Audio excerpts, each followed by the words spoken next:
स्वामी समर्थ. श्री गुरुदेव दत्त. तुमच्या पण आयुष्यात खूप अडचणी आहेत आणि त्या अडचणी संपत नाही असे तुम्हाला वाटते का? मनातील इच्छा पूर्ण होत नाहीत का? मग फक्त आपल्याला श्री स्वामी समर्थ महाराजांचे 9 गुरुवारचे व्रत करायचे आहे. तुमची प्रत्येक इच्छा पूर्ण होणार आहे. भिवू नकोस, मी तुझ्या पाठीशी आहे. हे वचन श्री स्वामी समर्थ महाराजांचे आहे. आपले लाडके स्वामी समर्थ महाराज यांनी प्रत्येक भक्तांच्या इच्छा पूर्ण केल्या आहेत आणि त्या भक्तांना स्वामी कृपेचा अनुभवसुद्धा आलेला आहे. आज आपण तेच पाहणार आहोत की स्वामी समर्थ महाराजांचे 9 गुरुवारचे व्रत कसे करायचे आहे. हे व्रत अत्यंत प्रभावशाली आणि फलदायी आहे. त्यामुळे हे व्रत कसे करायचे ते आपण पाहूया. त्यामुळे व्हिडिओ स्किप न करता शेवटपर्यंत नक्कीच पहा.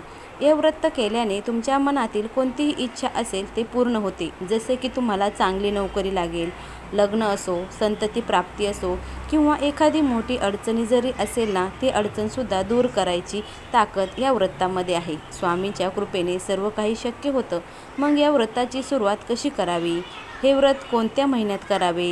हे व्रत कोणत्या गुरुवारी करावे? ही संपूर्ण माहिती आज आपण आजच्या व्हिडिओमध्ये पाहणार आहोत. प्रथम आपण हे व्रत कुठल्याही गुरुवारी करू शकता. या व्रताची सुरुवात आपल्याला संकल्प करून करायची आहे. या व्रताचे नियम म्हणजे सूर्योदयापूर्वी स्नान करून स्वच्छ वस्त्र परिधान करायचं आहे. दिवसभर उपवास करायचा आहे. दुपारी फलाहार किंवा दूध किंवा उपवासाला चालणारे पदार्थ तुम्ही खायचे आहे आणि संपूर्ण पूजा झाल्यावर स्वामींना नैवेद्य दाखवून रात्री उपवास हा सोडायचा आहे. स्त्रियांचा मासिक धर्मात किंवा घरात स्वैरसूतक असल्यास हे व्रत करू नये. अशा गुरुवारचा उपवास आपल्याला करायचा आहे. तर जेवढे गुरुवार आपल्याला ह्या सोयरे सुतकात जातील ना, तेवढे वगळायचे आहे आणि अधिक गुरुवार आपल्याला पकडायचे. अशा प्रकारे आपल्याला 9 गुरुवार ह्या व्रत पूर्ण करायचे आहे.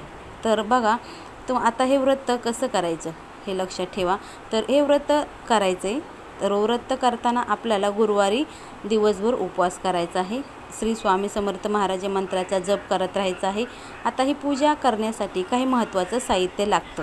तर साहित्य काय लागतं ते आपण पाहूया. त्यासाठी चौरंग, श्री स्वामी समर्थ महाराजांची मूर्ती किंवा त्यांचा फोटो असेल तरी काही हरकत नाही, दिवा, सुगंधी अगरबत्ती, धूप, कुंकू, हळद, अक्षदा, तुळशीपात्र, पाण्याचा तांब्या, अष्टगंध, जानवं, गुलाला किंवा चंदन असेल ते घ्या, फुलं, कापसाच्या 2 वस्त्र, गूळ खोबऱ्याचा नैवेद्य, 1 नारळ, पानाचा विडा, गणपती पूजनासाठी सुपारी, दुर्वा, बेलपत्र, फुलं, शंख, घंटा असं आपल्याला साहित्य लागणार आहे. आता संकल्प करायचा आहे. आपल्याला कुठल्याही व्रताची सुरुवात करताना आपल्याला संकल्प हा करायचा आहे आणि संकल्प फक्त पहिल्याच गुरुवारी करायचा आहे, हे लक्षात ठेवा. नंतर 9 गुरुवार आपल्याला संकल्प करायचा नाही. स्वच्छ आसनावर आपल्याला बसून कपाळावर अष्टगंध टिळा लावायचा आहे. उजव्या हातात गंधयुक्त अक्षदा घ्यावेत, थोडं पाणी आणि तुळशीपत्र घेऊन आपल्या इच्छित कार्याचा संकल्प करायचा आहे. म्हणजेच काय, तर आपल्या मनातील इच्छा स्पष्टपणे सांगायची आहे. हे पाणी तामनात सोडावे. त्यानंतर प्रत्येक गुरुवारी आपल्याला ही पूजा करायची आहे. फक्त संकल्प हा करायचा नाही. सकाळी लवकर उठून स्नान करून स्वच्छ वस्त्र परिधान करून देहवारा स्वच्छ करावा. चौरंगावर पांढरे वस्त्र अंथरून किंवा पिवळे वस्त्र तुम्ही हातरू शकता. स्वामी समर्थ महाराजांची मूर्ती किंवा प्रतिमा ठेवावी. आपल्या उजव्या हाताला चौरंगावर गंध अक्षता ठेवून त्यावर गणपती पूजनासाठी सुपारी ठेवावी.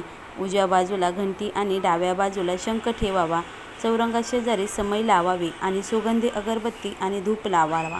यावेळी वक्रतुंड महाकाय सूर्यकोटी समप्रभ निर्विघ्नं कुरु मे देव सर्व कार्येषु सर्वदा हा मंत्र म्हणून गणपती बाप्पाला आपल्याला नमस्कार करायचा आहे. नंतर घंटा वाजून घंटेला सुद्धा हळद, कुंकू, अक्षदा, गंध, फूल अर्पण करून अगरबत्ती धूप दावायचा आहे. दिवा ओवाळावा. त्यानंतर ओम नमो गणपती एकदंताय विघ्ने वक्रतुंडाय धीमहि तन्नो दंती प्रचोदयात असा मंत्र म्हणून गणपती पूजनासाठी मांडलेल्या सुपारीवर 1 पळी गंध अक्षदा मिश्रित आपल्याला ते पाणी हे गणपतीच्या आपल्याला सुपारीवर टाकायचं आहे. त्यानंतर गणपती बाप्पाला आपल्याला 2 वस्त्र, जानवं हे अर्पण करायचं आहे आणि नमस्कार करायचा आहे. त्यानंतर आपल्याला स्वामी समर्थ महाराजांचं पूजन करायचं आहे. स्वामीच्या प्रतिमेला हळदी कुंकू व्हायचं नसतं, हे लक्षात ठेवा. नंतर आपल्याला स्वामीला गंध अष्टगंध लावायचा आहे. फुलं अर्पण करायचे आहे आणि त्यांना जे अत्तर आवडतं ते अत्तरसुद्धा लावायचं आहे. अशा प्रकारे आपल्याला गुरुवारी स्वामी समर्थ महाराजांचं पूजन हे करायचं आहे. गुरुवारी स्वामी समर्थ महाराजांची अष्टोत्तर शतनामावली वाचून स्वामीच्या प्रत्येक नामाबरोबर आपल्याला एक हे तुळशीपत्र आपल्याला अर्पण करायचं आहे, हे लक्षात ठेवा. ते पुस्तक भेटतं ना, नवगुरुवारचे व्रत, त्याच्यामध्ये हे 108 व्रत नामावले आहे. ते तुम्ही घेऊ शकता, मंदिरात कुठेही भेटून जाईल. धूपदीप लावून तुपाचा दिवा लावा, शक्य असेल तर गुळ खोबऱ्याचा नैवेद्य किंवा इतर गोड पदार्थ तुम्ही दाखवू शकता. झाल्यानंतर आपल्याला श्री स्वामी समर्थ महाराजांची जे 9 गुरुवार व्रताची कथाचे पुस्तक आहे ना, ते आपल्याला वाचायचं आहे. नंतर श्री स्वामी समर्थ जय स्वामी समर्थ या मंत्राचा जप करायचा आहे. तारक मंत्राचा जप तुम्ही करू शकता. नंतर सर्व पोथी किंवा कथा वाचल्यानंतर आपली आरती करायची आहे. आरती केल्यानंतर तुमच्या घरात जो काही नैवेद्य होतो तो तुम्ही महाराजांना दाखवायचा आहे आणि रात्री उपवास सोडायचा आहे. आता आपल्याला असे 8 गुरुवारचे व्रत करायचे आहे आणि 9व्या गुरुवारी व्रताची सांगता करायची आहे. असे 9 गुरुवारचे व्रत पूर्ण झाले तर 10व्या गुरुवारी म्हणजे त्या गुरुवारी पुढील व्रताचे उद्यापन आपल्याला करायचं आहे. उद्यापनाच्या दिवशी 5, 7 किंवा 11 सवासणीला तुम्ही घरी बोलून भोजन द्यावे किंवा कुमारिकी बोलवला तरीही काही हरकत नाही. आणि त्यांना जर तुम्हाला दान काही करायचे असतील वस्तू तर तुम्ही त्या दानसुद्धा करू शकता. आणि स्वामी महाराजांचा सर्वांना नैवेद्य म्हणून आपण गोड प्रसाद हा करायचा आहे. आणि हे व्रत आहे ना 9व्या दिवशी उद्यापन करायचं, हे लक्षात ठेवा. पूर्ण श्रद्धेनं आणि नियमानुसार केल्यास स्वामी समर्थ तुमच्या सर्व इच्छा पूर्ण करतील. असे अनेक भक्तांना या व्रताने अनुभव आलेले आहेत. त्याचे अनुभव तुम्हीसुद्धा घेऊ शकता. त्यांचे दुःखसुद्धा दूर होतात, सुखशांती लाभते. निशंक होई रे मना, निर्भय होई रे मना. हे स्वामी समर्थ महाराज तुमच्या पाठीशी आहे. या स्वामीच्या वचनावर विश्वास ठेवा आणि हे व्रत करा. तुमच्या आयुष्यात नक्कीच चमत्कार किंवा सकारात्मक बदल घडून येतील.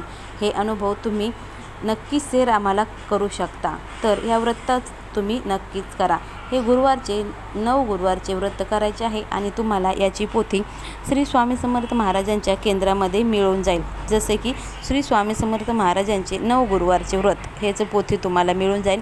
तिथून तुम्ही हे पोथी आणू शकता आणि स्वामी महाराजांचे 9 गुरुवारचे हे व्रत करू शकता. अशा प्रकारे आपल्याला महाराजांचे 9 गुरुवारचे व्रत हे करायचे आहे. याचा अनुभव तुम्हाला आला असेल तर आम्हाला नक्कीच सांगा. श्री स्वामी समर्थ. स्वामी महाराज तुमच्या सर्व चांगल्या इच्छा पूर्ण करो हीच माझी त्यांच्या चरणी प्रार्थना.